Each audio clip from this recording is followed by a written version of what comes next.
দাও। এই কথা চিন্তা করে আল্লাহর বান্দা ঘুমায়া পড়লেন।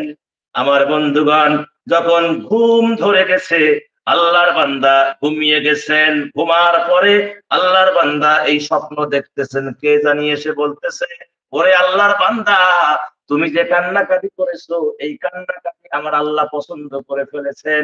বিধায় তুমি ঘুম থেকে উঠে তোমার ডায়েরিটা আগে দেখবা।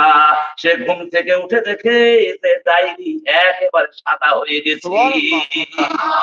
আরো জোরে বলেন না সুবহানাল্লাহ, সুবহানাল্লাহ।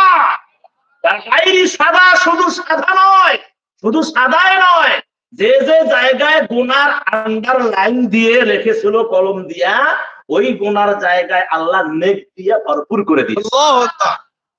এজন্য আমার ভাইয়েরা, ভয় করতে হবে কারে? আল্লাহরে ভয় করলে গুনাহ অল্টার করেন কে? গুনাহ চেঞ্জ করায়া ওই জায়গায় নেক দিয়া ভরপুর করে দেন তিনি।